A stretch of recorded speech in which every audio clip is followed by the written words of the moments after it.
ሀኒቾ የምርመራ ውጤት ዛሬ ስለታወቀ የሚሉ ልጅ እንደሆነች እውነታው ተነገረ። ባዩሽና እርግብ ተዋረዱ። ስራቸው ሁላ ከሸፈባቸው። በተለይ ባዩሽ ስታሴረው የነበረው ሴራ እኔ ልጅ ነኝ ብለሽ ወደ ቤታቸው ገብተሽ በጣም ሀብት ስላላቸው ከዛ ከሀብታቸው ላይ ላንቺም ይደርስሻል በማለትና በማሰብ እርግብን ያልሆነ ችግር ውስጥ እንድትገባ አድርጋት ነበረ። ዛሬ ላይ ግን ያሰቡትና ያሰቡት ያለሙት ሴራቸው ተጋልጦባቸዋል። ትክክለኛ ልጃቸው ሜሉ ሀኒቾ ናት ብላ አምናለች። ሀሴት የሜሉ ልጅ እንዳልሆነች እውነታው ተረጋገጠ። አሁን ላይ ባዩሽና እርግብ በጣም ግራ ተጋብተዋል። ፋዘርም ያው ሐኪም ቤት እንደተኙ ናቸው። ሀኒቾም ጓደኛዋን አባቴን ጠብቅልኝ እኔ የምሄድበት ቦታ አለኝ ብላ በማሰብ እሱን ተክታላቸው ሄዳለች። እሱም ደግሞ የተባለውን ነገር በመስማት ወደ ፋዘር ጋር ሄዶ ሐኪም ቤት ጠይቋቸዋል።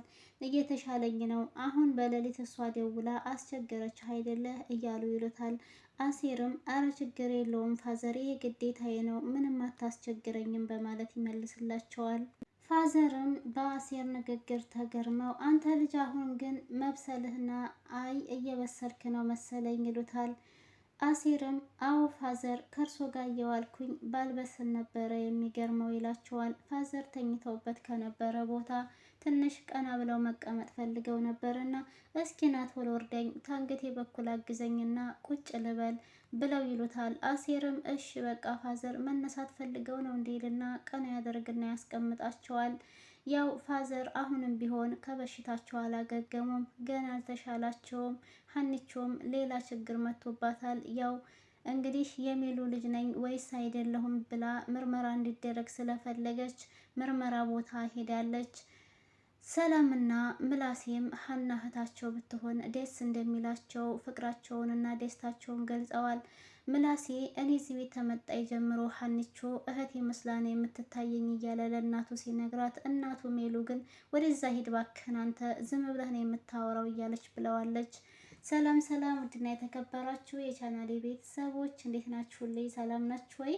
እኔ በጣም ሰላም ነኝ አልሐምዱሊላህ። እንደተለመደው ወደ ቻናሌ በአዲስ ቪዲዮ ተከስቻለሁ። ቆይታችሁ ከኔ ጋር ይሆን። ዛሬ ደግሞ የሚገርመውና የሚያስደነግጠው ነገር የሀኒቾ አባት ነኝ በማለት ወደ ቤታቸው አንድ በጣም ትልቅ ነው የማይባል ሰው ሻንጣ እየጎተተ መጥቶባቸዋል።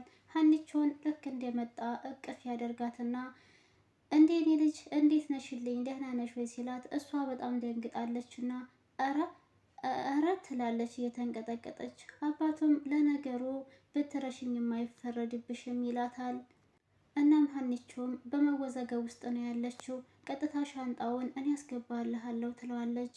ሰውየውም እንግዲህ እሺ በቃ አንቺም አስገቢው እኔም ደግሞ እናትሽን ልሂድና ሰላም ልበላት በማለት እናቷ ወዳለችበት ክላስ ይሄዳል።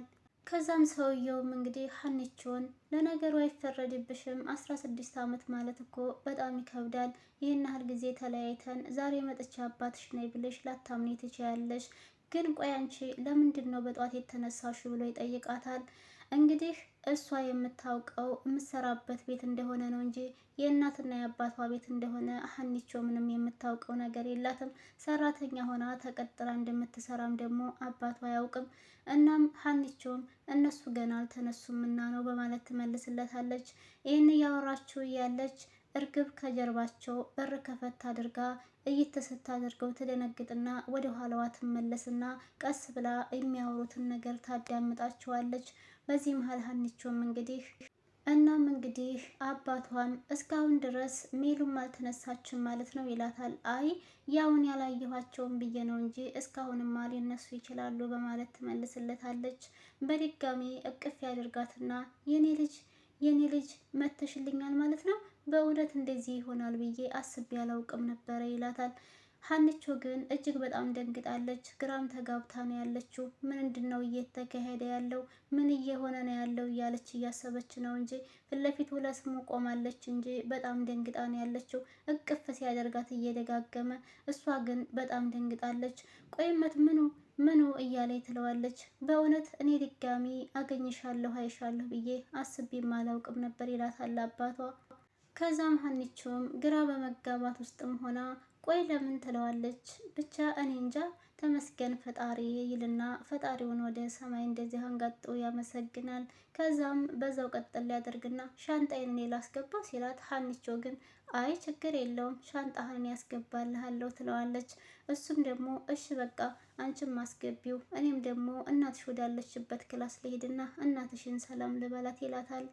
ከዛም ቀጥታ ወደ ሜሉ ክላስ ሲሄድ ሜሉ ቁምሳጥኗ ጋር ልብስ እየፈላለገች ነበረ። በሩን ያንኳኳና ከፍቶ ይገባባታል። ከዛም ሜሉ ስታየው ደርቃ ቀረች። እሱ ግን ፈገግ ብሎ ሰፕራይዝ ይላታል። እሷ ደግሞ ደርቃ ቀርታለች። ምንድነው ምን ሆነሻል ሜሉ ይላታል። ቢጠራትም ግን እሷ በጣም ስለደነገጠች ልክ እንደ ሀኒቾ አይኔ ነው ግን ትለዋለች። ምኑ ይልና እሱ እቅፍ ያደርጋታል። ከዛም ሄሉም እኔ ይህንን ማመን አልችልም፣ ምንድነው የተካሄደ ያለው ምንድነው የተፈጠረው ትለዋለች። እሱ ደግሞ ቆይ ሜሉ ተረጋጊ እንጂ ምን ሆነሻል ምን ተፈጠረ ይላታል። እኔ ይህንን ማመን አልችልም ትላለች አሁንም። እሱ ግን ቆይመት እኔ መምጣት አልነበረብኝም መምጣት አልችልም ማለት ነው ሲላት፣ እሷ ደግሞ እና እንዴት ነው ሳትነግረኝ አንተ የምትመጣው ትልና ጥያቄ ትጠይቀዋለች። ከዛ እሱም እንግዲህ ባልተቤቷ ሜሉ ቆይ ዛሬ ምን ሆነች ነው? እኔ ልጆችን ለመጠየቅ እና ለማየት መምጣት ግዴታ አንቺን ማስፈቀድ አለብኝ ማለት ነው? የመጣሁት ልጆችን አፍቀውኝ ልጆችን ለማየት ነው በማለት ሲነግራት፣ እሷ ግን አሁንም ቢሆን በጣም ተናዳለች እና ደንግጣለችም ጭምር። የመጣው ሰውየው ሳይነግራት ነበር ወደ ቤት። እንግዲህ ሀና ልጁ ናት። እሷ ግን እቤቷ አስገብታ በሰራተኝነት ነው ቀጥራት ያለችው። ይህ ሁሉ ነገር ሲካሄድ አባትየው የት እንደነበረ አናውቅም። ዛሬ ድንገት ግን የሀኒቾ አባት ነኝ ብሎ በመምጣት እንደውም ልጁ አገኛታለሁ ብዬ አስቤ አላውቅም ነበር። ዛሬ ላይ ግን አንቺን ስላገኘሁ ደስ ብሎኛል ይላታል ሀኒቾን። ውድና የተከበራችሁ የቻናል ቤተሰቦች ለዛሬ የነበረን ቪዲዮ ይህን ይመስል ነበረ። በቀጣይ ቪዲዮ እስከምንገናኝ በያላችሁበት ሰላማችሁ ብዝት ትርፍ ይበልልኝ። እውነት ለመናገር የሀኒቾ ጣጣ አሁንም ገና አላለቀም። ማብቂያው መቼ ይሆን? አብረን የምናይ ይሆናል።